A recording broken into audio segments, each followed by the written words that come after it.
All right. Okay, here we go. Thank you. Oh my goodness. I'm like, Clubhouse, you gotta get it together. What? I was trying to figure out what's going on here. So now it's working. I had to leave and come back so that it can actually work. So apologize for that technical glitch. But now I think I to the problem because it's just weird, but I'm glad we're able to make it work. Hey Lisa, welcome to the room. How are you? Hey, Favor, a long time no see. You know what I'm saying? It's been a minute. It's been a very long time, a whole 5 minutes? We were just talking. Favor is helping me with my webpage, so we're just kidding. No, thank you, Lisa. Let people know who you are. Let them know, who Lisa is. Just give them a few, like, a few things they can tap into. They might, you never know. Somebody here might need what you have.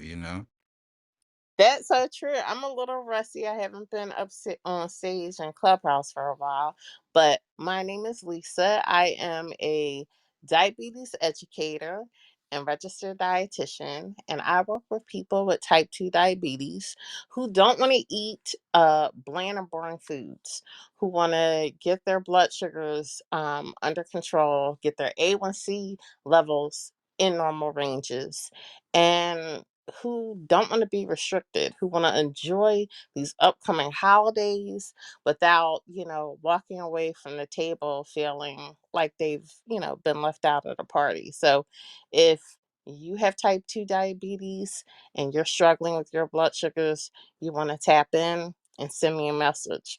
Besides that, I'm also a baker.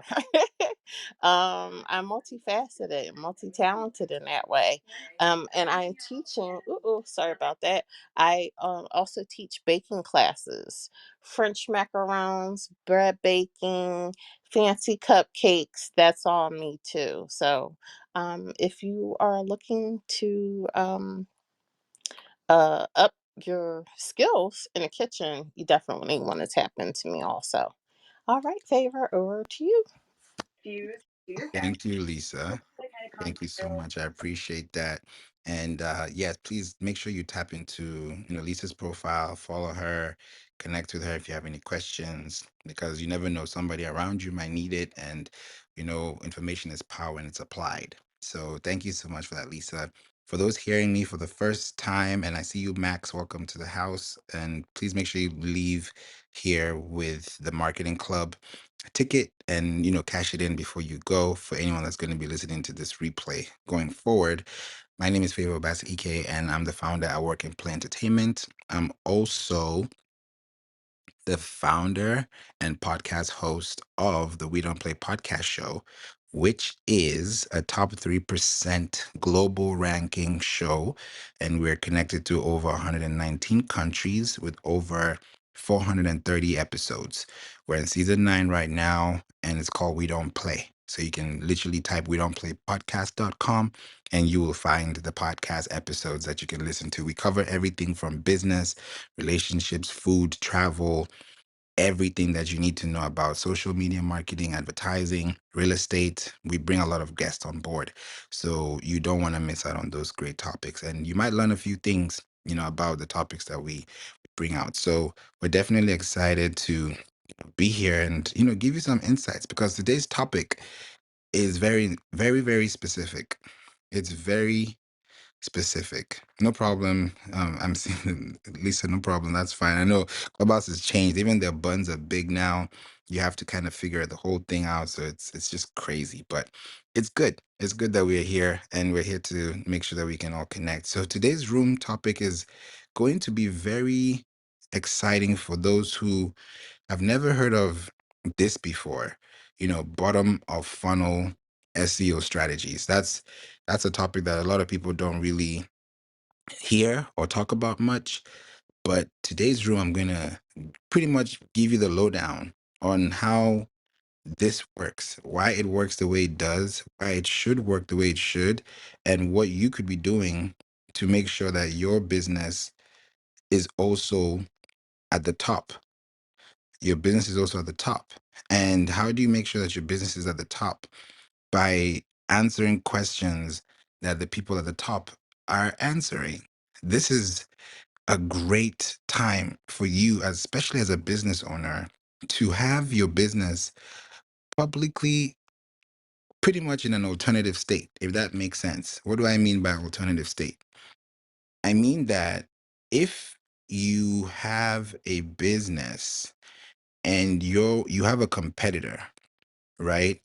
Your competitor should be in your radar. That should be happening, right?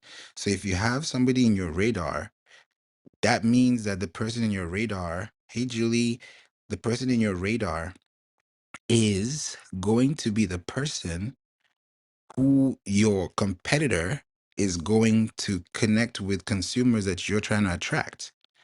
So if you want to have a website that is going to make other people that don't know you consider you as the person to go to, then you need to have pages on your website that talk about platforms, apps, softwares, conditions, solutions that you provide that you also know that they provide too, right? Perfect example. Perfect example is courses. Like right now, Kajabi they have a new way of doing things with their Kajabi layouts. So Kajabi have upgraded their system. I'm not there anymore, but I've been seeing that they've rebranded. They used to be blue. Now I think they're burgundy or red.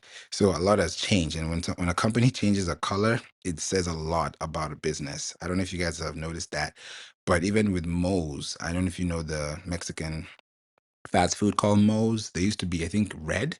Now they're teal or green or like brown, not really brown, but like a bluish, greenish, brand. That's changed a lot. I can keep going on with other brands too. So if you look at courses like Kajabi, or you go to Teachable, or you go to uh there's so many Partia, Learn Worlds. These are platforms that are competing against each other. So if I go online and I'm looking for our course website builder. That's what most people will type, right? Let's actually do that right now. I'm actually going to do this exercise with you. So, course, I'm typing this in my Google course website builder.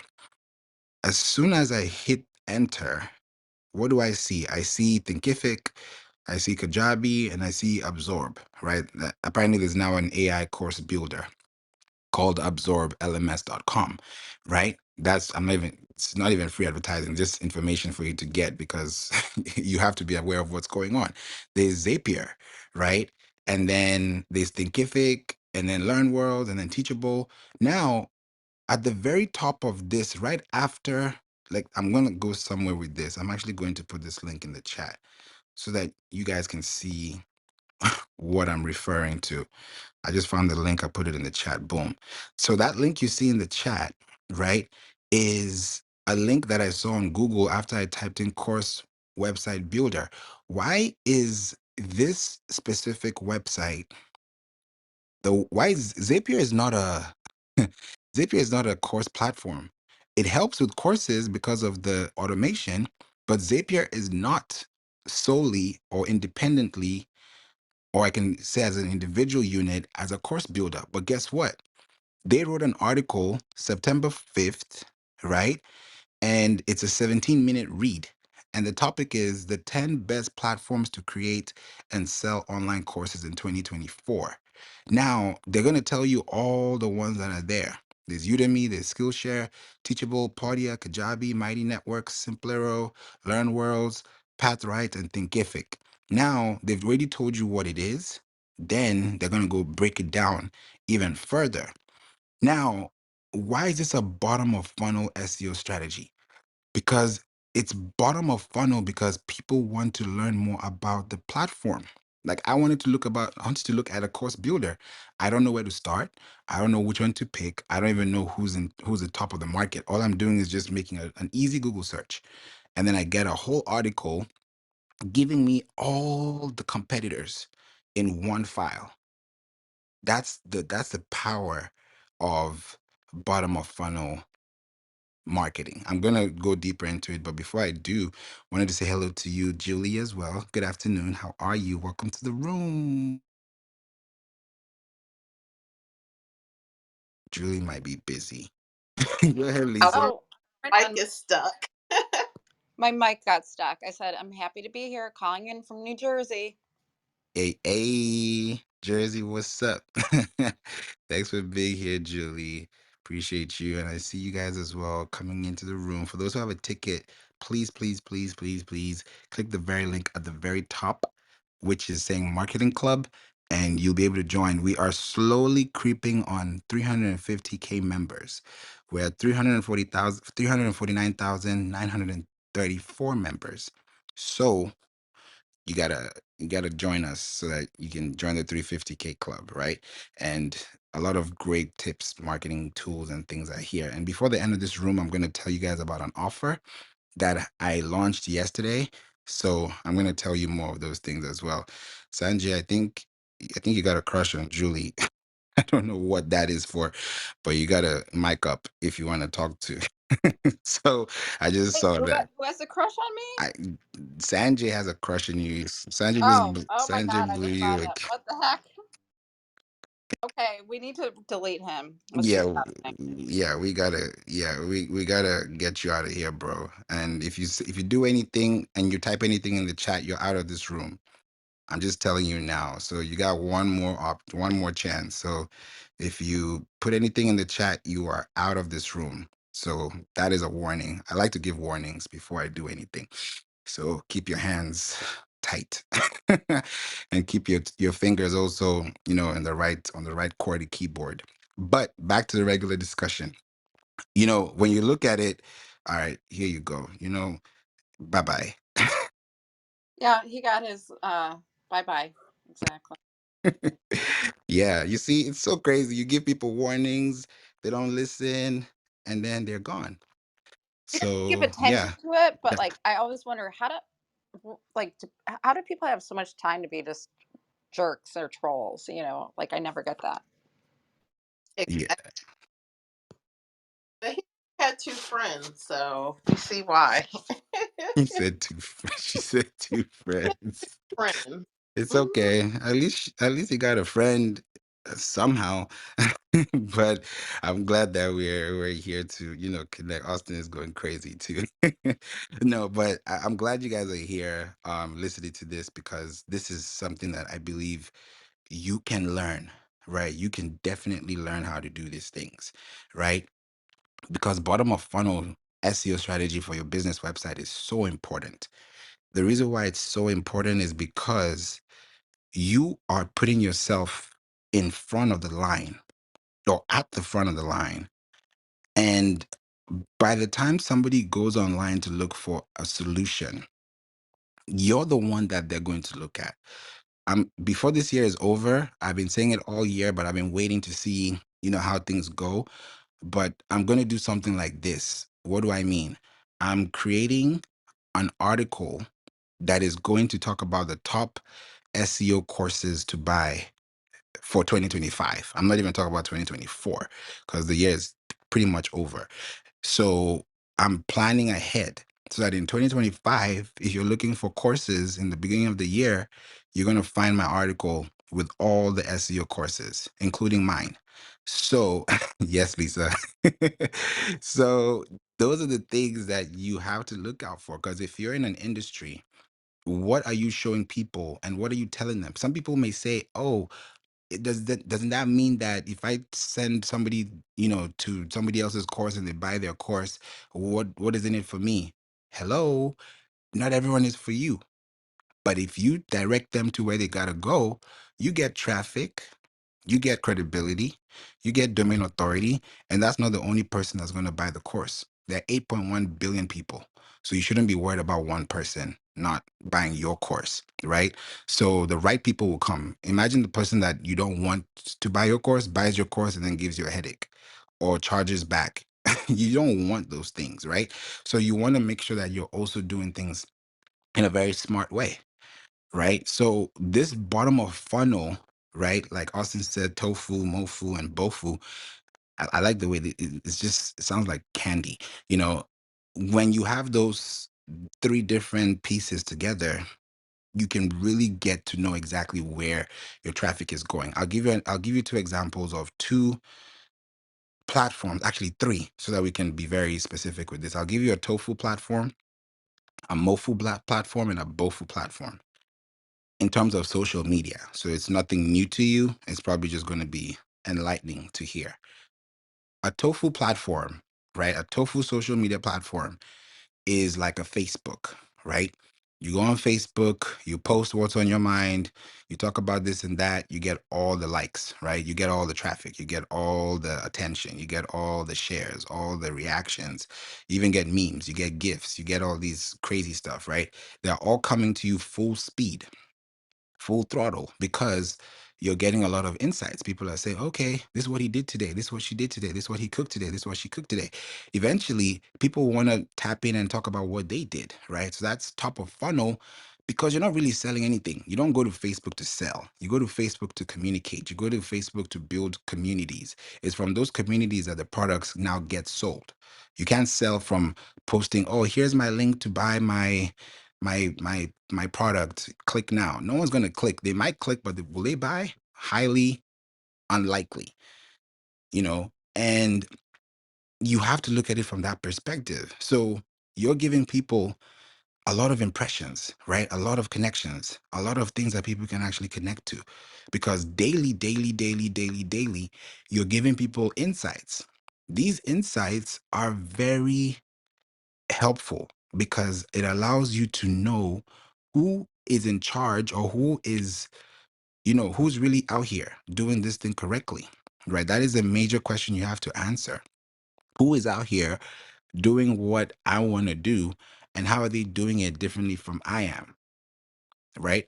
That's the tofu part. Celeste is in the building.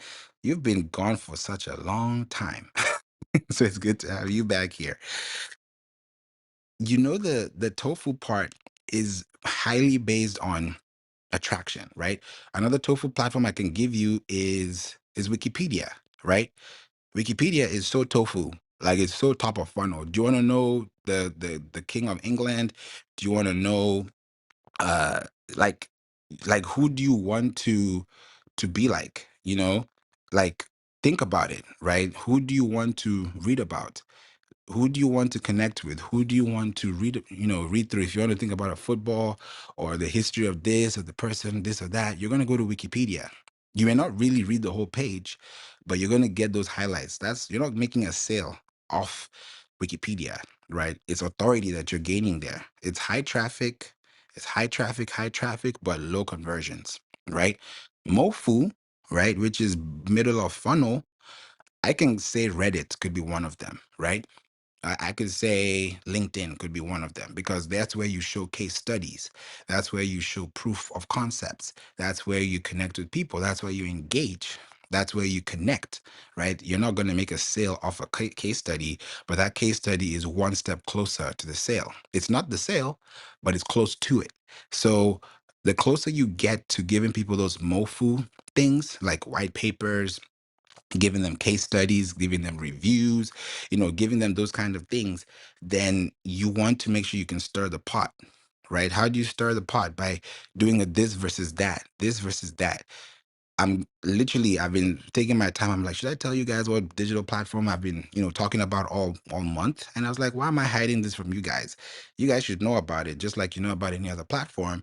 But the difference is how to use it. So I said, you know what? Let me do this in a more strategic way and write an article. So I got to connect to the company, the person that is at this company that you see the link at the top. He's in Australia, and I've been having a lot of connections with people in Australia lately. And we spoke, right? They're all the way in 24 hours ahead of us, right? And I spoke with the guy, amazing guy. He told me all the kinks and all the things in between. And I said, you know what? You guys don't really do any advertising other than Facebook and Instagram. That's how I got to even know about them. And they were like, yeah, that's because we focus heavily on UGC. People spend money on the billboards, so they don't need to spend money on actually getting ads. You know what I mean? So it was a no brainer. And I said, okay, fine. I'll go ahead and do that work. and make sure that everything is connected. So when I spoke to him, he's like, oh, yeah, feel free to go ahead. So I said, let me write an article that will show how this thing works and give you a little bit more of an insight. Because this time of the year, a lot of people are outside, a lot of people are driving, a lot of people are making commutes, right? There are three different types of travelers. Let me share this information with you. There are three different types of travelers. When I got to know about this, I said, okay, I gotta tell you how this even works, so that even when you're thinking about your content, you're thinking about how you structure things, then it gives you like, I would say, a good leeway, right? There are three types of travelers when it comes to miles, right? I don't know if you've ever heard of this before, but this is from Arbitron, um, as well. That's the name of the company. There are three types of travelers. There are light travelers, and you guys can tell me which ones you are, because some of y'all like road trips, some of y'all don't like road trips. So we can talk about it.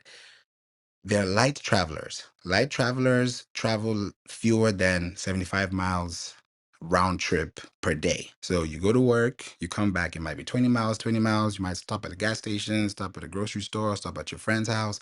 But 75 miles is what you're doing in a day. That's a light traveler, right? Then the second type of a traveler is a medium traveler. You're spending between 75 miles to 200 miles per day, right? You're probably on, a truck, or you're moving homes, or you're moving things. You're literally doing cross country if it has to get to that point, but close cross country, right? Or even cross state, if I can put it that way, or cross city, because it's really still medium size. And then there's the mega milers. You're not even called a traveler, you're called a miler. Right? Because you hit 200 miles plus on an average day. So if you started driving at 6 a.m. this morning and it's 1 p.m., you've probably done half of that. You're probably going to do more of that, and the day is almost over. So out of those three travelers, there are different types of connections. People that are traveling, you have to start thinking about those things, right? We're going back to bottom of funnel. You have to think about your traveling, where you're traveling to, who you're traveling with, and how you even travel in the first place. I use Waze to travel or to commute. People use Apple Maps, people use Google Maps, but I use Waze because it just makes so much sense. I save a lot of time on the road because I know where to go, where not to go, and it just saves me time entirely, right? It's up to you on how you want to drive too. So before we continue, Lisa, if you're available, let us know. Julie and Celeste, anyone can start. What kind of traveler are you? Light, medium, or mega? I am definitely a light traveler. um, I'm probably not traveling more than a 30-minute perimeter around my house, running errands, taking care of clients. So yeah, everything everything is pretty much within 30 minutes from me. So I'm light. Okay. Julie, I'm definitely light too. I mean, but when I travel far on a plane. So if we're talking cars, I'm definitely a light traveler. love that. Okay. Celeste, and welcome. Hey, I'm always late We to can't these. hear you. You sound muffled. Hi. You sound How are y'all muffled. doing? Oh, I think, can you hear me better now? Almost. Oh no, I think it's something to do with my phone. Hold on one sec. Okay.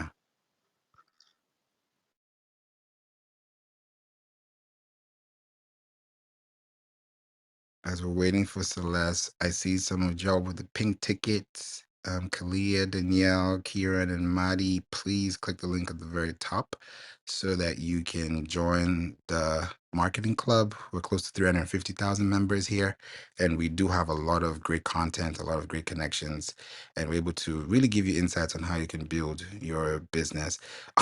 Austin thinks you're drowning, Celeste, so you got to come out the water. Are you there? She's probably still there, but interrupt me, please, so because we'd love to hear from you. as well. But why I gave you this traveler experience is so that you also know how much time you invest in your commute, in your space, in your timing. If you want to drive somewhere, you're going to think about where you're driving to before you hit the road, right? So if you want to have a bottom of funnel SEO strategy, then the bottom of the funnel has to talk about other companies that you want to emulate, right? And sometimes you might be kind of like just going for it and trying to figure out if this is the actual one that you want to work with, or the one you want to do, you want to be with. It's hard to decide, at first try, at first glance. But as a business website, the whole idea of you having this bottom of funnel strategy is so that when you have content, that content can also be referring back to you, right? I gave you guys a tofu example of platforms. I gave you a mofu example of platforms. A bofu type of platform, right, is one of them. I can say YouTube. YouTube can be one of them. It's like, huh? YouTube, how? This is why when you see YouTube videos and you see like 200 views, 300 views, 500 views, those views are very, thank you, Lisa, are very, very specific, because those are 250 views, meaning that 250 people from 250 unique IP addresses were interested in that one topic you were discussing for 20 minutes, for example. So when you see those little number of views on your YouTube, don't despise those little views, because those are the things that you need, right? Because bottom of funnel is quiet. It's like at the bottom of the ocean, at the bottom of the sea, at the bottom of the barrel. You don't see much. There's a little going on, but that definitely gives you a lot to think about. So using YouTube, especially as an extension of a podcast, great idea, because you get those 3 views, those 9 views, and then you get an email from one person saying, hey, I checked out your video on YouTube and would love to discuss this and that. It's happened to me before. So that's why I'm also giving you that idea of how it could happen for you too. So doing that is very important, because using that as a metric is not only beneficial to you and your business, but it's also beneficial to the brand and the consumers that you are providing information for. Now, why I put this link at the top is because it's an example of a bottom of funnel strategy, right? Because if you look at the URL, the uniform resource locator of your link, right? What is going to make that bottom of funnel page an actual bottom of funnel experience is the URL. So we talked about courses. I put that link in the chat with the Zapier, right? If you look at that link, zapier.com/blog/online-course-platforms, right? This link up top here is playinc.online/post/casey-billboard-advertising. Now, if someone is looking for those words in those dashes, in those hyphens, then those are the words that are going to pop out at the top of the search, because that is where it's being pulled from the bottom and it's raised to the top of the search, right? Yelp is notorious for this. They'll tell you the top 10 restaurants in your city, the top 10 hotels in your city, the top 10 this and that, because they focus on travel, they focus on automotive services, right? So if you're looking at your business too, and you want to also consider those bottom of funnel strategies, you're also looking at it from those concepts, those ideas. Those are things that are going to elevate your brand even further, not just because of the fact that you have content, but because you have a mission and you have something to say about it as well. So before I go any further, I wanted to ask you, Celeste, if you are still here. Are you available? Can you hear me better Yay, now? yay. Okay, I had to pop in my earpods. I'm like one of those people that keeps the same phone until it literally doesn't work. So I probably need to get a new one. But how Me are you? too. Yeah, I'm gonna be on like iPhone. I don't even know what number this is, and like the 20,000 is gonna be out. But yeah, I haven't been on here in so long. I was so happy to see you had a room going. Thank you. Thank you. What kind of traveler are you between the three? A light traveler, medium traveler, or a mega miler? Okay, can you briefly explain the difference? I was like, ooh, I don't know which one. Like, what's the difference? Okay. So the three, so the light traveler is someone who drives, this is per day, because, when we're traveling per day, essentially, most times, more often than not. So if you're a light traveler, that means in a 24-hour cycle, you've spent about 70, fewer than 75 miles on the road, right? And Oh, you this, don't even got to explain the other two. I'm definitely late then. I hate driving, okay? Like, I'm like a real girl. Like, only thing I know about a car is how to not wreck it and how to change the music. So I'm not trying to be traveling mega at all. So, light, thank you. Favor, I noticed you never did. Oh, hold on. Hold on. I'm sorry. Trying to turn my TV off and turn the volume down and turn it up. Favor, you never. I know you're dead. You never answered your own question, and I think I know the answer just based on where you are today. Are you a light, medium, or heavy traveler? mm. Great question. I would say, for me, I'm a medium traveler because I do a lot of driving. I'm the exact opposite of Celeste. Like I love traveling, I love flying, I love driving. If I have an opportunity to be on a boat or a yacht or a ship or cruise, I would be there.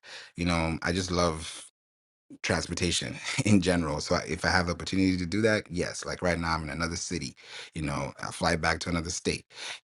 And all month has been the same way, like that, back to back. So I would say I'm more of a medium traveler because if I think of 75 miles in Houston, that is nothing. Because everywhere is an hour from each other, so you have to really drive like really far to get to those places too. So some people don't like even walking. So it's a whole different thing. So but for me, definitely I would say I'm a medium traveler. That's what I kind of thought. Amazing. Yes, thank you for that as well. Appreciate that. And it's very important to look at these things, holistically and ask, okay, where where can we go? What can we do? What can we actually build? And who are we actually connecting with, on a daily basis? So these questions are very valid questions, right? Because if you're thinking about a structure, right, for your business, for your brand, then the big answer to this question or the big response that you should be thinking of is what are people seeing when they see what I'm doing, right? Because if you have a bottom of funnel strategy, it means that you have the right URL, you have the right information that's actually coordinated, and it's not off track, it's not off the mic, it's not off anything that is going to make you feel like you're on the other side, right? So when you're building your business, you're thinking about how people are connecting with you and what is the main cause. What is the main cause, right? And if you're able to figure out what that main cause is or what the main result is, then do it in a way that's going to even give you the accuracy of even being in a space that will actually allow you to connect even further. So doing this bottom of funnel is not only a good thing, but it's also a, how do I call this? It will actually captivate the audiences even more because now these audiences that are connecting with you, right? They want to learn. They want to learn about your business, right? I just sent out an email right now. So something might happen to this room. If you create bottom of funnel strategies on top of the medium and the top of funnel, then you're essentially creating a seasonable or seasonal, if I can put it seasonal, a seasonal way of showing up to your audience, right? Because if you're giving them alternatives to, let's say, alternatives to vegan food, or alternatives to seafood, or alternatives to, maybe I don't want to walk, how else can I do this thing? I might want to get a, what do they call those things that they used to have back then? They were not rollerblades. There was not skywalkers. Do you know what I'm talking about, Lisa? Like there were those, like, I don't remember the name of the exact name, but it used to be a big thing back then. Are you talking about those ones that people could jump up and down? They look like rollerblades without the rollers. Yeah, they were kind of electric, that you just stand on them and then it just takes you. Like you just have to use your feet and then it takes you forward and Yeah. back. Yeah. I don't know what they were called though, but yeah, I know what you're talking about. Right. Those kind of things, people, use them for different things. But if I was selling that kind of product, then I would need to really find out what is a common name. What is the common thing that people really, look out for? And are those strategies, are those funnels, are those connections even worth their time? Is it worth your time? So by using those things on a daily basis, right, it gives you, thank you, D hoverboards. That's the name. I was like, because it's been so long. I've not seen it in a long time. I only see it on music videos these days. Go ahead, Lisa. Someone just shared in the chat a hoverboard. Yes, yes, I yes. couldn't think of the name of it. Thank That, you. thank you. That name was literally like sticking like a thumb, but you can't see it. So thank you for that, D. I appreciate that. So you have to definitely look at the long-term effects, right? And what is this bottom of funnel doing for me? Is it getting me more audience? Is it getting me more experience? Is it getting me more people? Is it getting me more awareness? Where am I in this big old box, right? And how can I use this box to get the best out, right? And if you think out the box, in fact, throw away the whole box, now you have a full space to work with, right? So if you want to think about bottom of funnel, three things you have to think about, right? Three major things you have to think about. Number one, think about the other companies that do what you do and build it from there, right? See what your other companies are doing that you're not doing or that you could be doing better. The second thing is to now take whatever, this is a little technical SEO that I'm about to jump on, right? But if you take the company website that you're looking at and you put a forward slash sitemap.xml or sitemap underscore index.xml, depending on the platform or this, the server or the domain that is being hosted on, right? The hosting platform, then and only then will you be able to see what people are talking about. So if I'm if I know this company is talking about these recipes and I want to be part of these recipe, list experiences, right? Then I'll type in, let's say it is pasta, for example, right? If it's pasta, I'll go to that sitemap and I'm going to, how you do control find? You now type in there where it says find on this page, type in the word pasta. Then you'll get a yellow highlighter that's going to show you all the words on that sitemap that has the word pasta in it. Now, when you look at those words and you look at the URLs individually, all of them are going to have their own individual page and they're all linking to each other if that's what they're doing correctly, right?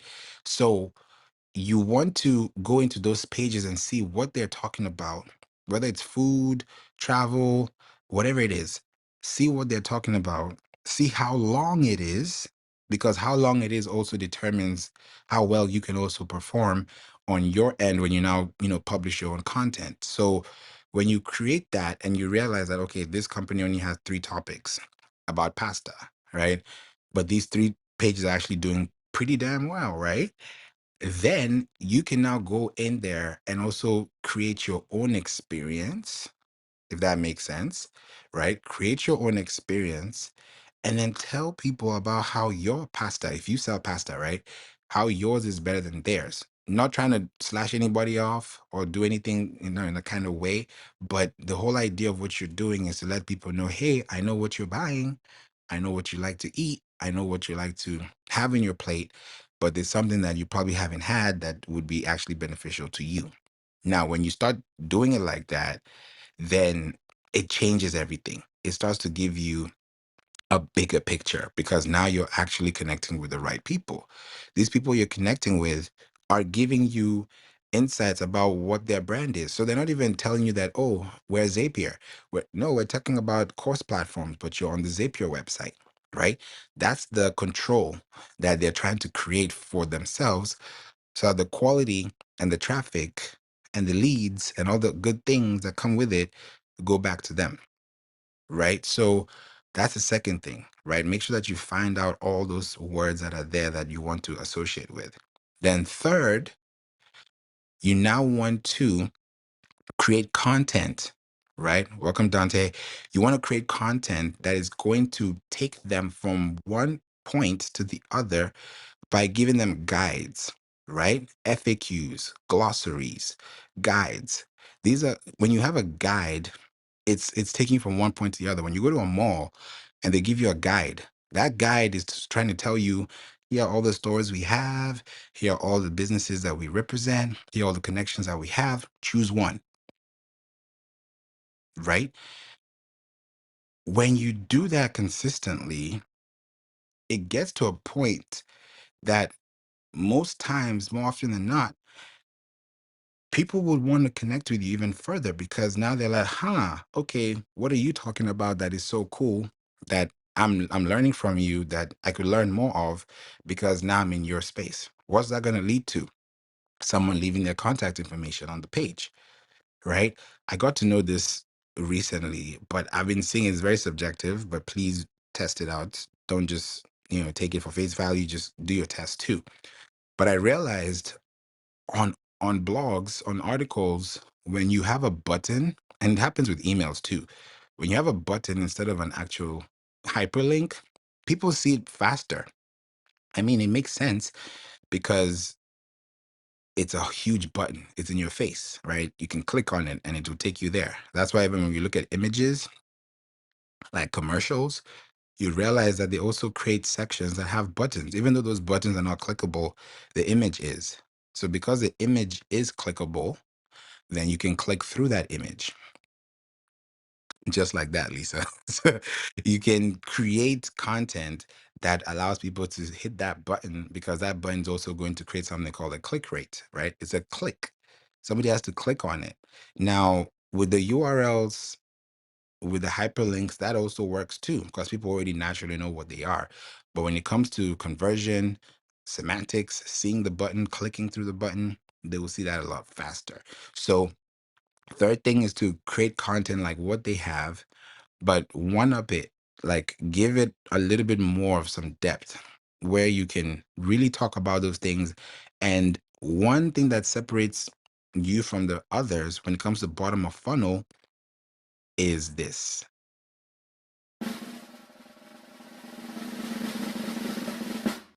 images, images, images. If you have the right images, then that bottom of funnel is going to be a smoother experience for the consumer. Because if I'm talking about course platforms and I'm telling you all the different course platforms, but I can't visually show you what they look like from a home screen standpoint, then it's not going to work. It won't work because now they have to go to that website to actually see what it looks like. So it defeats the purpose, right, of you actually showing them what to do. So, how do you create a way that gives people access to actually becoming part of something that you're creating for them, that they feel like, oh, I'm actually learning from this person? Then you have to visually give them information. You can even add, right? You can even add, how do you put this? You can even add videos, right? Because when you add videos, right, those videos are the same videos that people are going to read or watch. And why is it a bottom of funnel? Why did I say YouTube is a bottom of funnel? Because when you really think about it, right? Right? When you really, really, really think about it, just think about this. When you're watching, when you go to let me put it this way, you want to learn how to cook something, right? You want to learn how to cook something. Welcome, Kafayat. Thank you for being here. Appreciate you. You want to learn how to cook something, right? You're going to go to YouTube and you're going to learn how to cook that thing. Why is it called a bottom of funnel? Because at the bottom of the funnel, you're leaving with something. You're leaving with experience. At the top of the funnel, you don't really have experience. You have knowledge. You have acquired knowledge. At the middle of the funnel, you're considering the knowledge. At the bottom of the funnel, you're acting on the knowledge. You're applying action to the knowledge, right? So when you think about baking, cake, or right now, we're getting closer to Thanksgiving. So people want to have roasted turkey, they want to bake turkey. They're going to try different things, maybe use honey glaze. Some people may want to use paprika. Some people may want to do whatever, right? You're going to go online and type in paprika turkey, how to make one. Then you're going to find an article that leads you to a web page that has two things: Amazon links, which are affiliate links. That is bottom of funnel. Secondly, they have a YouTube video. Now, that YouTube video is information that you actually get to connect to that person, right? If you go to someone's homepage, they may have 100 views, but the people that are connecting with those videos are really the people who want to watch those things. You don't want to give someone something that they don't want to watch. That's the worst thing. They're going to turn off the TV, they're going to close it down, and that's it. So, Lisa with the gifts, when you look at those things, right? Especially like when you start with the food, people are going to be like, yeah, I want to learn more about this. I want to learn more about that. But how do they learn about something if you've not told them how it works? So that bottom of funnel, how to tie a tie, how to tie a shoelace, how to invest in a home, how to find your true love, whatever it is you're trying to do, those how to's are bottom of funnels. They can be top of funnels, but they're bottom of funnels if they're connected to a product, right? It's not a bottom of funnel if there's no product connection or if there's nothing connected. So there has to be some type of thing that really brings you closer to that. Lisa, I would love to hear your thoughts on that when it comes to food, because I know you're the chef of the house. So I want to pass it on to you. Yes, I was going to say, especially with food, I have to use visuals. You can't, I mean, you can talk people through a recipe, but people want to see the steps. If you're saying add a half a cup of flour and a pinch of salt and a jar of tomato sauce, whatever, they want to see you doing that, because I think it helps them visualize themselves in that experience doing what you're doing. They want to see, okay, you're saying this recipe is easy, it's quick. Well, let me see how easy it is for you to do at least. So I think that that's important. Plus, we eat with our eyes. So you know, I can't think of too many cookbooks, even older cookbooks, that don't have some type of pictures, even if they're drawings. They're trying to establish an experience, or at least get you thinking about what that meal is going to be, is going to look like at the end.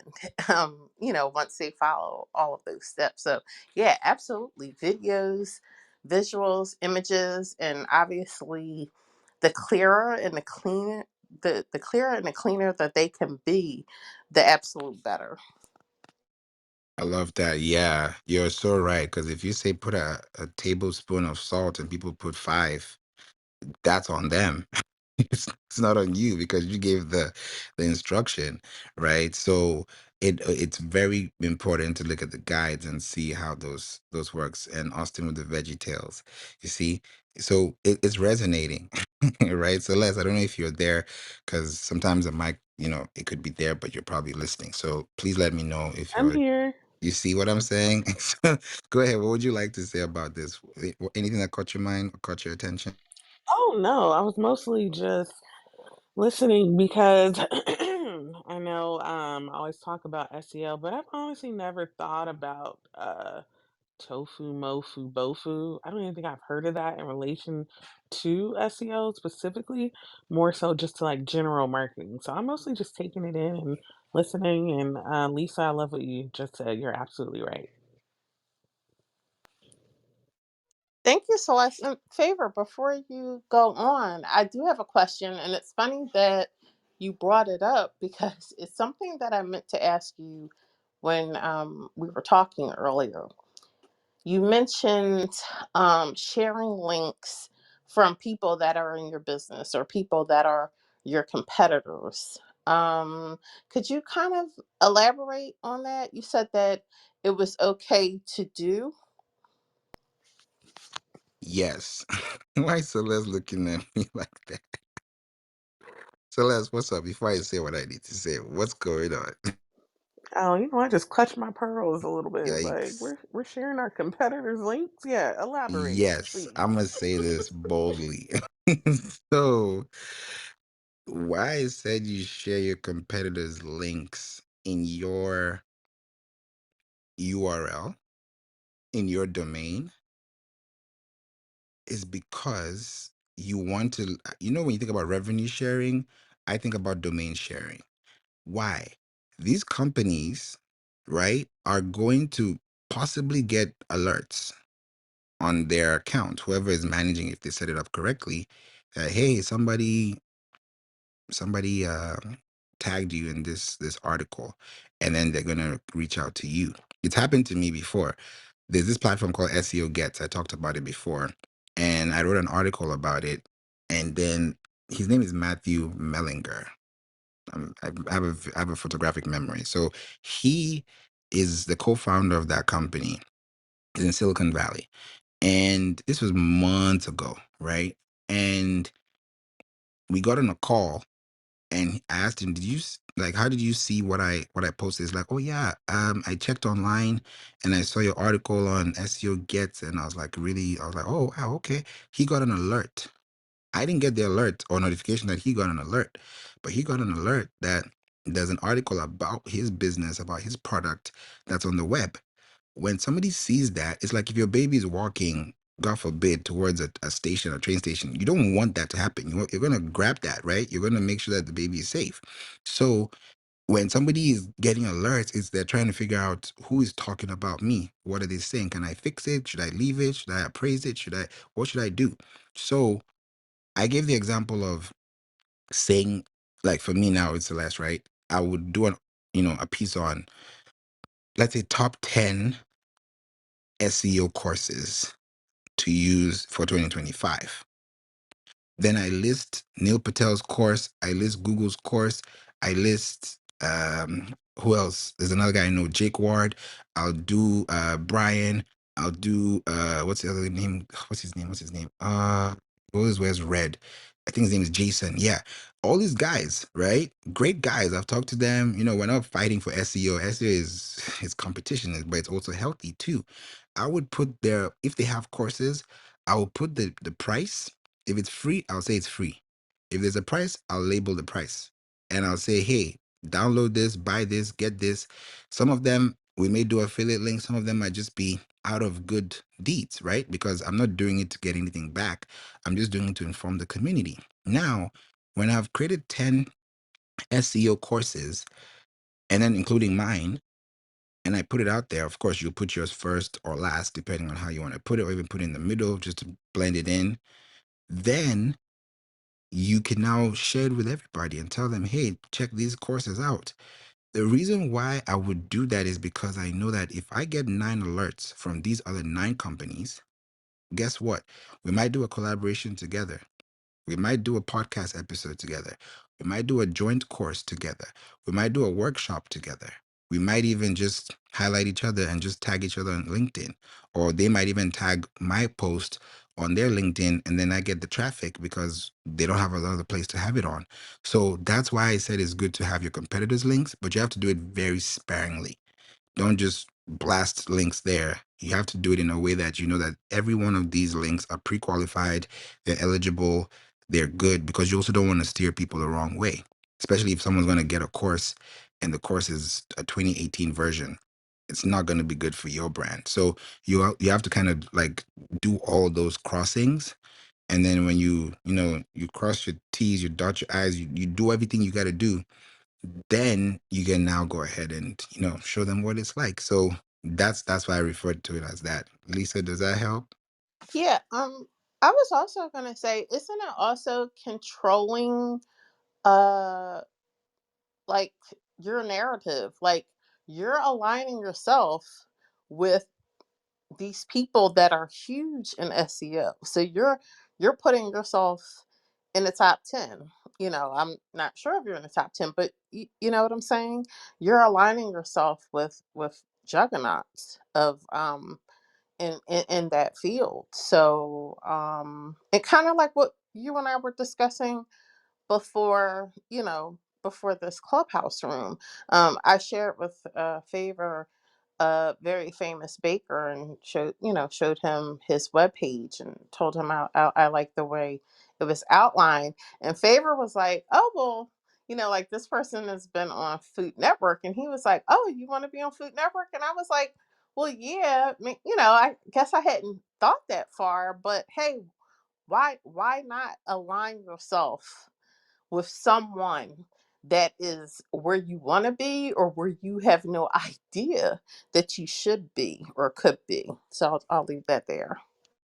Exactly. Yeah, it's definitely based on brand affiliation partnerships. Brands do that a lot. Apple and Samsung, they're always fighting. They're always competing, but we both know what we want. So I think it's just based on your confidence. If you have self-confidence, then you won't worry about the next person. That's how I see. If we both do the same thing, and I'm confident and you are, it's what's in the mind. It's that mindset. We can have two great soccer players, two great football players, two great basketball players, but who's going to win that game? The person who has the stronger mindset, has the stronger will, the stronger capacity to achieve that. So I don't call it competition. I call it collaboration. If it's competition to them, fine. To me, I feel like I'm actually helping and letting other people know about them plus myself, and then vice versa. If they want to return the favor, if they want to have a reciprocity, if they want to do something more, fine. If they don't, I've done my part. And at the end of the day, it's good traffic for me, because before they get to you, they have to pass through me. So it's still first party data. It's still traffic, and it's still good information. So I would put it that way. Celeste? Oh my gosh, my mic, it keeps sticking the button.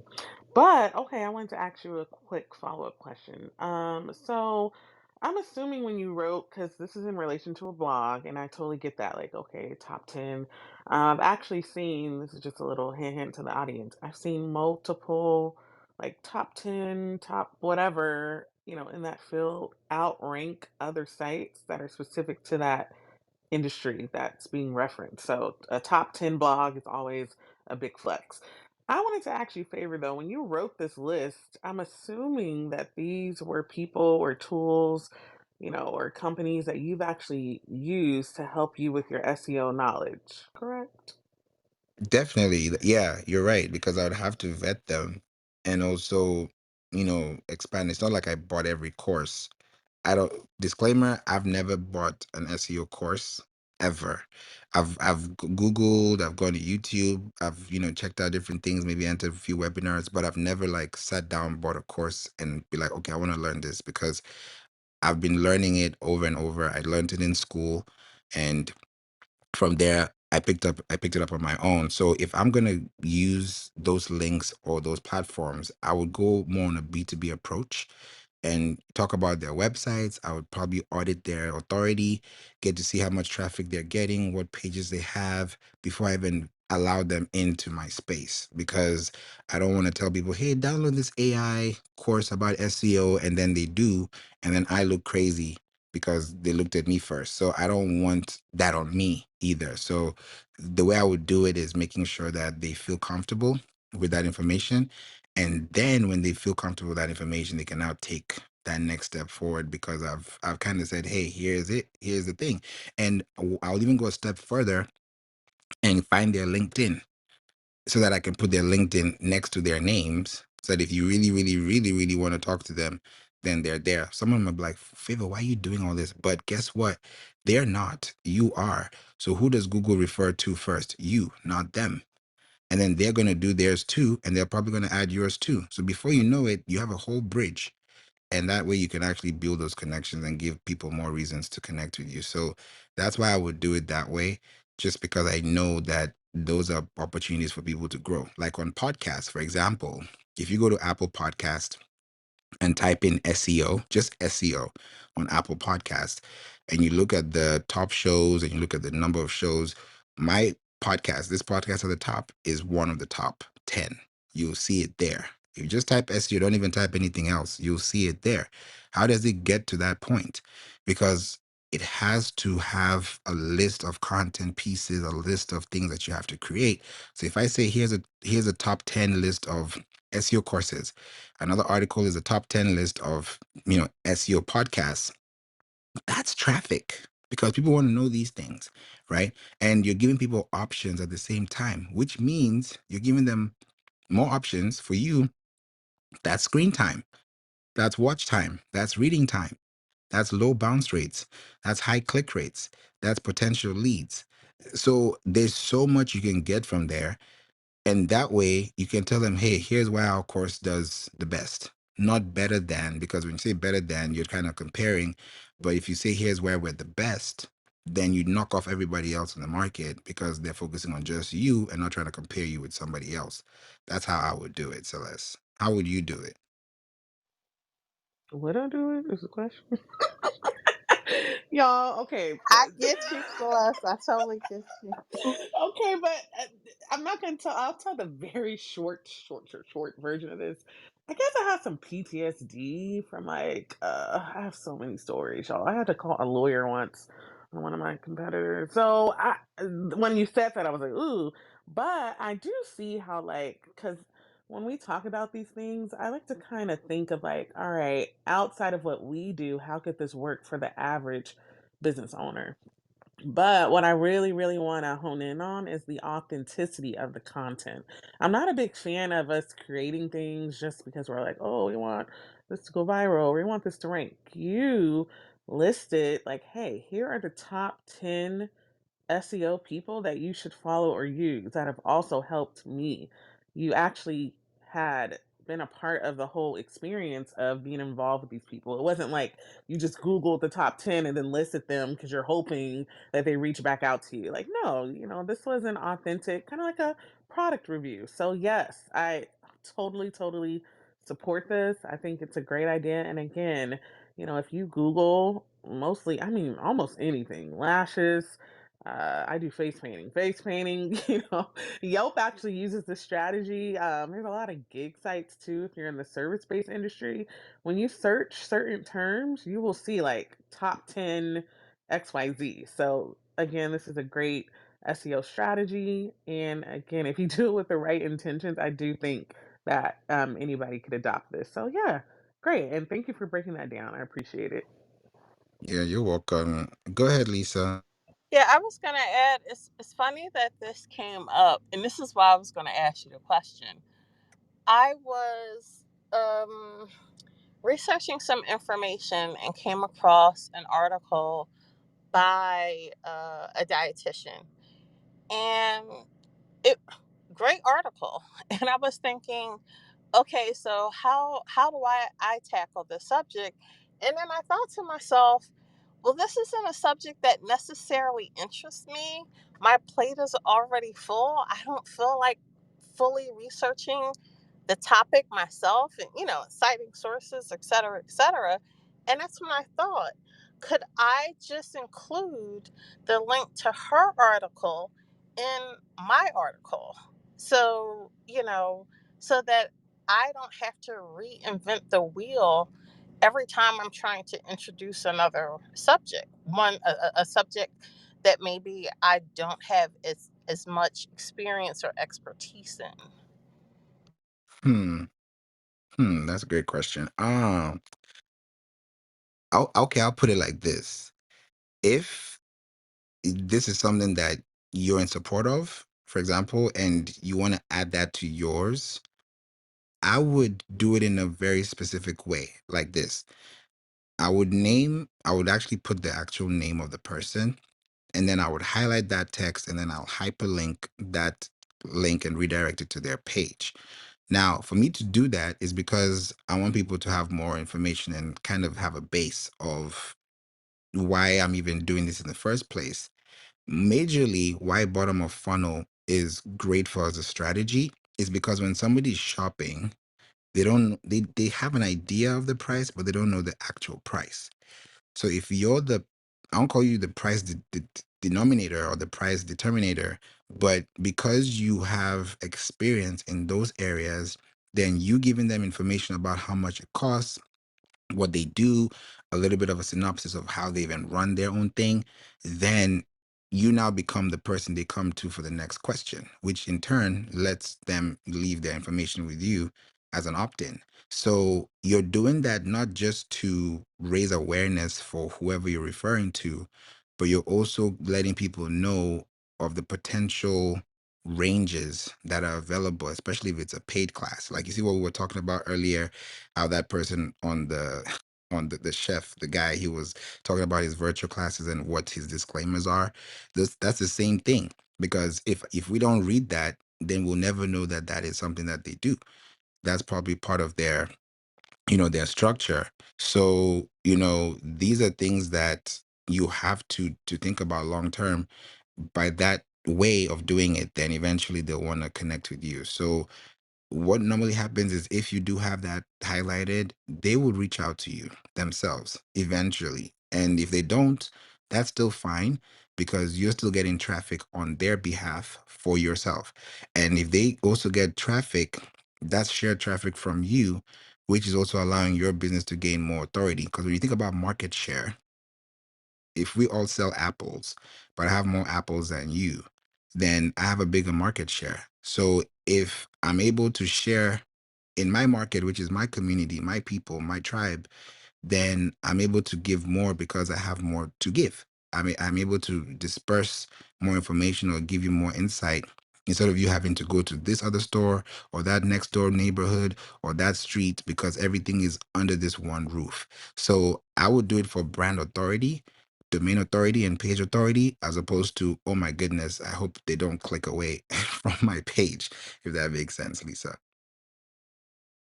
So definitely, and I got a message from you as well. So yeah, if you're back, please let me know. But I hope that was helpful to you as well. Yeah, this is a very touchy topic, because bottom of funnels are not really discussed a lot. A lot of people talk about top of funnel, and those are great, but bottom of funnel is amazing. And where bottom of funnel wins is when you think about dwell time. Dwell time is a jargon from billboards as well, because I've been doing a lot of billboard study. And dwell time, just when you think about dwelling, you're staying in a place, right? You're becoming one with the place, right? So if you're becoming one with a place, then that place is where people dwell. That's where people stay. That's where people hang, right? That's where people get information to access, those kind of things. So if they're getting high dwell time on your screen, or a screen that shows your product, there's a QR code, there's something that they can click through, like a button, like I talked about. There's something they can scan through. There's something they can read through or watch through or watch, in general. Then you're able to get more people to have an understanding of what they're coming for. So bottom of funnel can be tricky, but it's also the most attractive place, because when you start discussing prices, that's bottom of funnel. You want to start discussing and letting people know, hey, this is the prices, this is the ranges. Like with SEO, people ask, how much is SEO, right? It ranges per hour or per month. They're different prices, right? So there's something that you have to think about as a business, and ask yourself how it works and where it works best for you. And if it does work for you, cool. Like for you, Celeste, with face painting, do you see people coming to you and telling you about others? Or do they just come to you straight because you're the only person that's doing it, as well? You mean like my clients? Mm-hmm. I mean, I'm not the only person, but we're kind of the best. So yeah, I don't know if that answers your question. It makes sense. It makes sense because, when they come to you, they're gonna also go online and find out who else is doing what you're doing. Oh, yeah, yeah, yeah. So like, do they shop around? Mm-hmm. Yes. So I find that normally, because we rank so high on SEO, and I monitor like our bounce rate. We have a pretty good bounce rate. So people usually just come and book. We do mostly corporate clients. So keep in mind these are clients that, they usually have the money and they just want someone, they're busy, so they're like, all right, let's take care of this now. So the fact that we rank, they click, they like the work, they usually just book and not shop around. But then again, we have people who usually want like the best pricing. We're not the cheapest. So those people, I find almost every time, I've been kind of tracking this lately, when people call and they're asking about pricing and they're like, okay, we're going to shop around, call back. I almost never book those clients because, again, we don't have the lowest price. So I'm kind of okay with, that. So it's no big deal, but we still, I mean, oh my gosh, I'm going to, not, I was going to say the wrong word. I am going to release our income statement closer to the end of the year, and we had another record year. So safe to say, we are still doing fantastic, even with those people who don't book us. So yeah. I love that. I really do, and congratulations for that. That's huge. That's why you've been away for a Oh while, my gosh, but it's yes. okay. Always until like the end of this month. It's just crazy busy, but yeah, I'll be back in the winter. No problem. Winter is here, if I can put it like that. Yep. Thank you. No, it's still fall. Fall's my favorite season. Let's not rush it. I'm trying to this year has been flying, yo. Let's not rush it. I don't like to rush it. In fact, I thought it was hot until I came here because I left Houston, came to Maryland, and I was thinking it was still like, hot season because it's always hot in Houston. And I come here and I get this breeze that is just so cold. I'm like, uh-uh.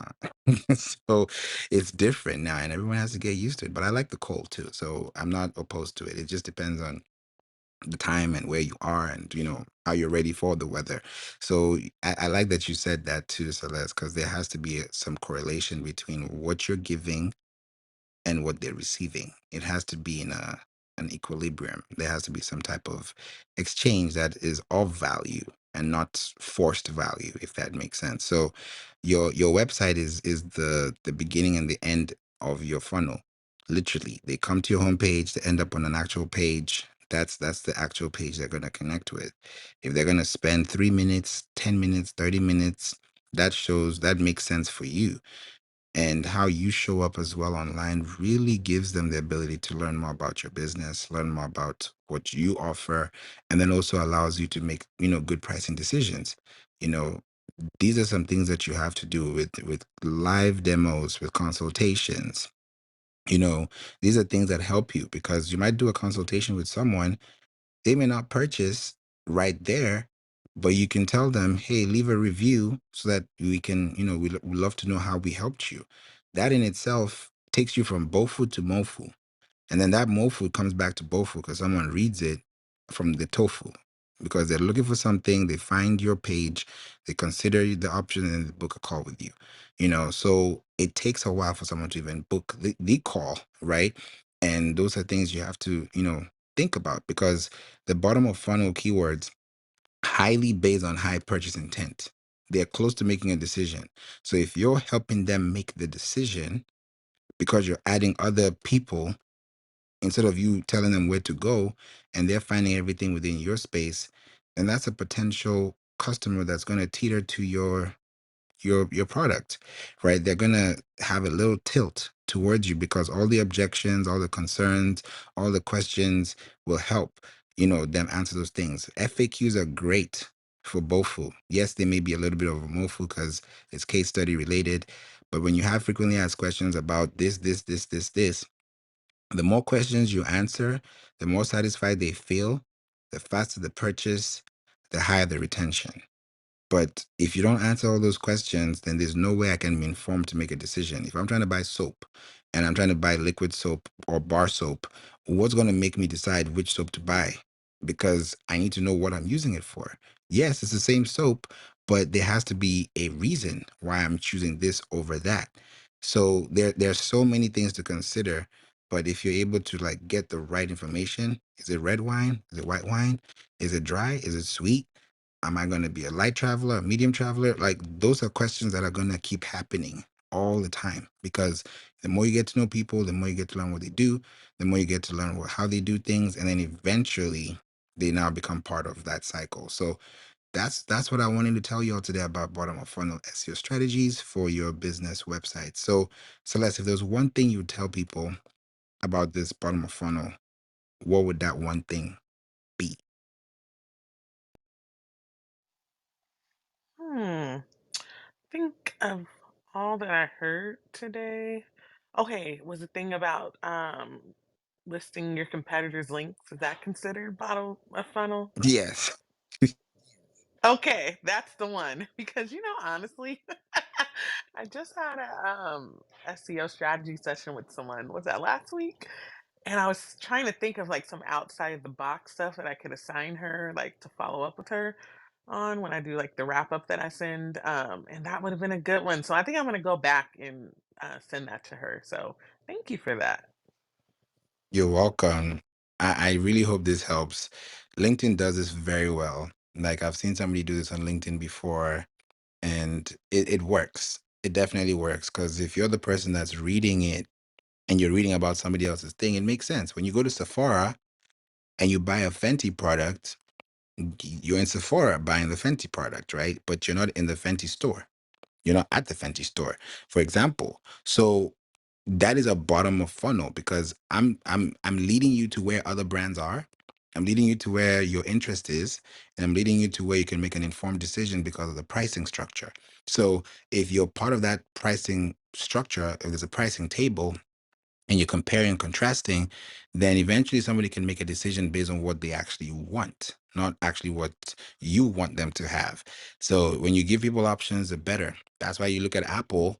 Apple gives you three or was it I think four colors to choose from. If you had two colors to choose from, that might be hard because like man, only two options. Why? That's why you always see small, medium, large, and extra large, and other large sizes and extra small sizes because there's always something for someone. Not everything fits everyone. So if it fits the right person, then that's a great fit. If it doesn't fit, then what's the right outfit to put into the fit? So it just got to make sense. And I hope this also made sense for you guys too. So thank you, thank you, thank you. For those who have a ticket, cash in your ticket at the very top. I see you, Kalia, as well as Nutella, Maria, Terry, Devon, and also I think Unk. I'll say it like that. Please cash in your tickets at the very top. Yes. And why are you throwing tomatoes at them? What's wrong? What's good? No, it's an apple. I haven't been on here and I was seeing all these new little things. They're so It's an cute. apple. It does look like an apple. I thought, okay, yeah, it's an apple because of the green. I was thinking tomatoes because I'm like, why would an apple on this app? But it makes sense. Pumpkins and apples. Okay. Now we go with it. Yeah, it's okay, guys. You know, apples and tomatoes kind of I actually bought tomatoes earlier this morning, because making some breakfast. So, it's interesting to think about it like that. Yeah, why 49 is laughing too. So, yeah, I'm glad that we're here and we're learning. I hope you guys learned something. Next week, I'm gonna bring the top of funnel information. I'm gonna probably start that on Monday. Let me see. Monday. Yeah, somewhere Oh on yeah, Monday. that's my time to shine, baby. Let's go. Will you be there, Celeste? Will you be around Okay, are you gonna Monday? do it around the same time or what time? Because you're in Pacific time. So yeah, we're gonna do it around this time. Yeah, about this time on Monday. Yeah. Yeah, we're gonna Okay. do that. I'm actually up super early on Mondays now, so Yeah, if you need That's to do it good. earlier, then yeah, that's not good, but it's by force, not by choice. It's okay. 'Cause I remember I used to do 7 a.m. rooms and you were like, Favor, why? So And it was 7 a.m. your time? yeah. Oh yeah, I'm up at it'd be 9 a.m. your time because you're in Eastern, right? I'm in Eastern right now, but I'll be in Central next week. Okay, so it'll be 8 a.m. then your time is when I'm up. 6 a.m. my time. Actually Okay. 5:30, but yeah. Don't forget the 30. Yeah. Mm. Okay, okay, no problem. No, I appreciate that. I wake up really early too, like 4 a.m., 5 a.m. I'm up. So that's why I do those early morning rooms. But I realize sometimes it's too early for people, and I'm like, I don't want to, it's too early. Let me just take it easy. That's why today I said, let me do it in the afternoon, and make it light. So Yeah, I see yeah, there's quite a few people in the audience. Thanks everyone for hanging out.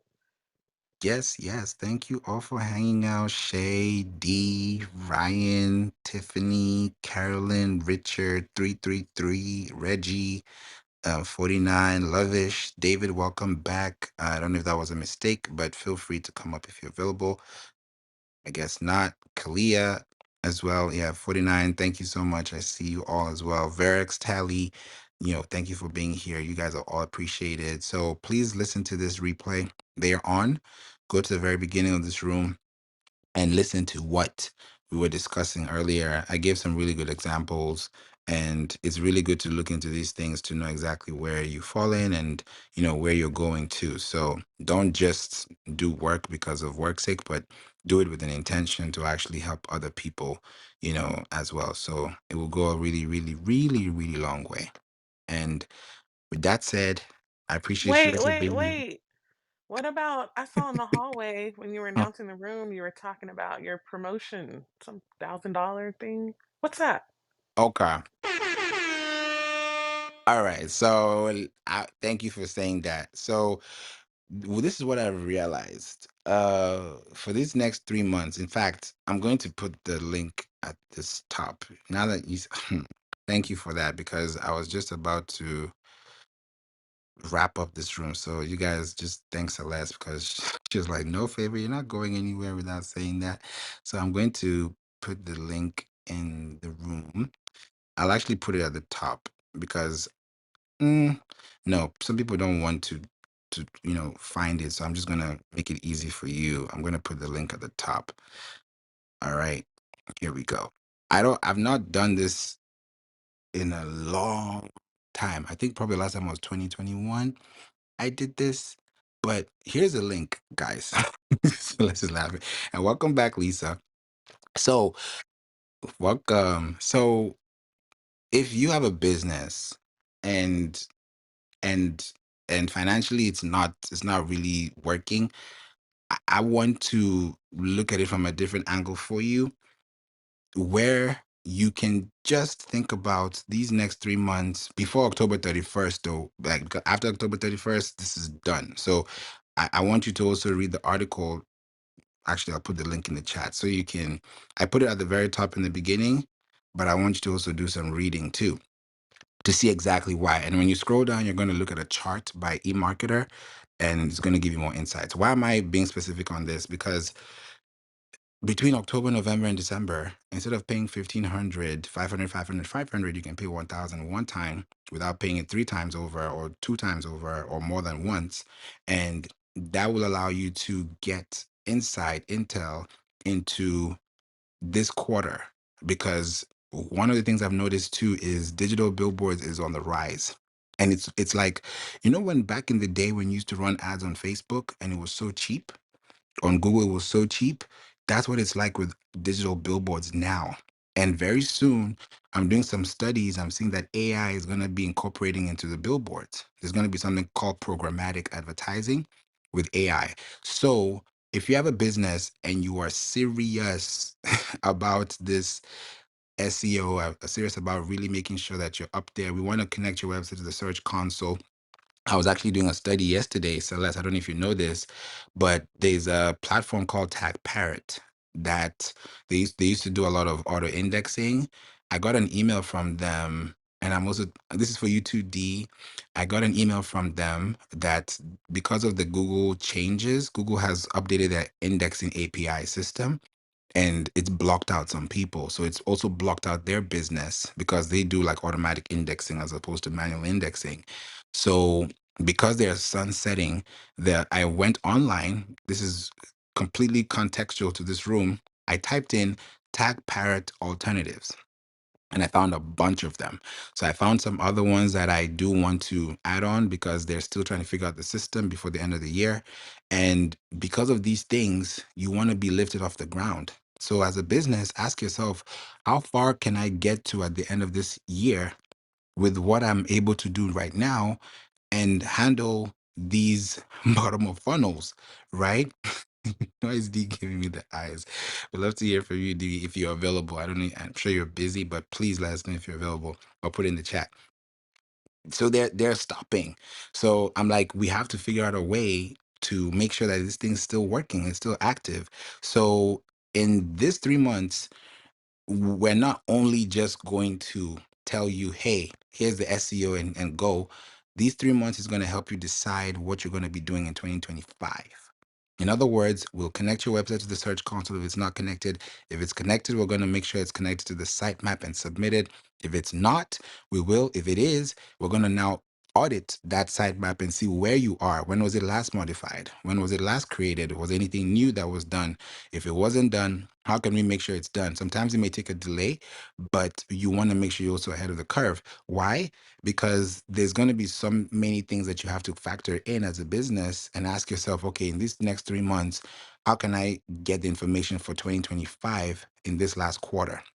So that when you're now writing articles, doing any YouTube videos, doing anything of billboards of that sort, you're right there at the spot where people want to connect with you. So it takes a while to get to the top, but if you're able to use these 3 months to really secure that and save and not think about the cost, that's where the price comes in. So I don't do this at all, at all. Like 2021 was the last time I was like, I'm not doing this again. But something in me was like, because I have this gut, like I'm like, okay, okay, and I'm very spiritually inclined. So I'm like, okay, Lord, well, how do I help these people? How do I do it in a way that's not so extensive, but also something that they can actually learn from? And there are only 10 slots, by the way. This is not one for everybody. There are only 10 slots. Once the 10 slot is hit, that's it. So if you have a business and you want to really see how this goes for you, SEO wise, all this bottom of funnel we're talking about here, click the link above, check out and get it. If you are still like tiptoeing, I made another alternative for you because I know some people are like, huh, I don't know, Favor. I'm not sure. I'm not sure. I have a result for you. So if you want to take this to the next level and you want to make a deposit, at least you can make a deposit of 200 before the end of the month. And the link is in the chat. So you can click that link in the chat and that will secure it so that if you want to now pay the balance after the 31st, then we can decide on those things. But if you are serious about it, you're going to have it here. Why am I saying this, guys? Because yesterday I had a meeting with someone in Canada. I didn't even know this is a business. He doesn't invest in real estate. He invests in the debt of real estate. Like it's a whole different ball game. And when we were having a conversation, yes, it was a podcast interview I was having on the show, we spoke, and I was like, huh, this is very interesting. So I now thought through and I said, you know what? Instead of showing you guys this is what I'm doing, this is what I'm doing, I'll just show you exactly the formula in these 3 months. I'll say, here you go, take this. This is how it works. This is what works, and this is what's not working. And then from there, you can now decide to run your own billboard ads, run your own campaigns, run your own shows. But there's way more to that because you're able to also get acquisitions from different people, get contacts from different people. If you're on different social platforms, even better. And you're also getting a guideline on how you can even be able to, stand the storm or even surpass the season because we're getting into a season now, like we're talking about fall, winter, going to spring. Different topics happen at different times. If you go to Google right now and you type in a topic that is in relation to Thanksgiving, Halloween, Christmas, look at the date stamp. You will realize those date stamps are within the times and the seasons we're in. So if you want to focus on March, April, August, September, wherever in the month you are, as a business, you know your high peak seasons, you know your low peak seasons. So if you want to make sure that you can captivate and activate those things, now is the time to do that. So I don't usually do this, but I said this is how I'm feeling. And if anybody is going to tap into it, fine. The doors are open. If once the doors are closed, the doors are closed. Like somebody was asking me for a replay after the replays were already given, and I'm like, okay, we gotta make sure that we can do this better. So it's just a matter of time that you realize that okay, these things actually have to be connected. So once you connect the dots, once you connect the plot, then eventually you don't have to think about the money. Now you're thinking about the results, the keywords, the intellectual property you're getting, and that also elevates your brand even further. So it's a SEO liftoff package that we have, but it's discounted for this 3 months. Does that help, Celeste?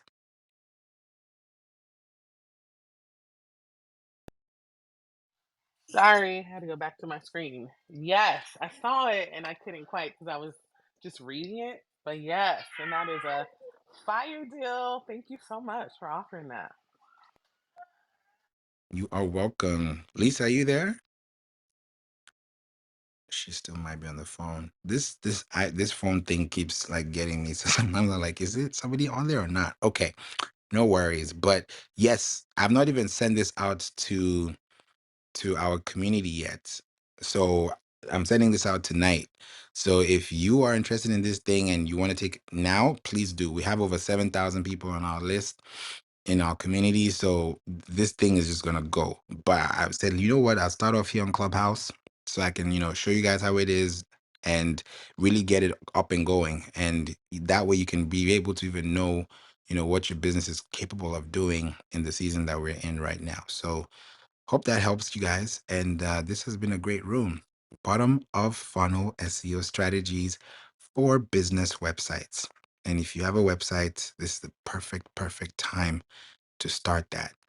Ifeoluwa, thanks for joining. So, any questions? Any questions in the chat? Any questions on stage? If all hearts and minds are clear, then we can go away from here. And then we'll be back definitely on Monday. I might do a room tomorrow, highly unlikely, because I want to make sure I can, take care of some other things too. But if you are here and I'm here, great. But Monday for sure, we're gonna turn this place up and we're gonna be here. And but I'm predicting this. I'm saying this now. By the time I'm doing a room on Monday and we're here back on Monday, this house is gonna be 350,000 subscribers. That's my prediction. Right now we are at 349, 935. We only have a little bit over what's that's you know what I'm saying? That's like 65 people left. So just imagine once we hit that number. I've been saying it. I was like, we're gonna hit it before the end of the year. So I'm gonna say we're gonna hit it before Monday. That's my prediction. So when we come here on Monday, we're gonna check the numbers and we're gonna see about that. So yes, replays on, and I hope you guys, learn something new and take this home so that you can be a better person for yourself, for the community around you, and just learn how to do things better as well. We all make mistakes. We're not perfect, but we always strive for excellence and we thrive for success. So thank you for being here. And also, Anand, I see you. Welcome to Clubhouse. I just saw the party hat, so I wanted to say welcome to the room. Thanks for being here. And y'all that got the ticket, you already know what I'm talking about. So please make sure you click the marketing club at the top to stay in touch. So until then, have a blessed day. Stay safe, stay hydrated, stay warm. And wherever you're in the world, God bless you. And I'm going to see you guys soon. Take care, everybody.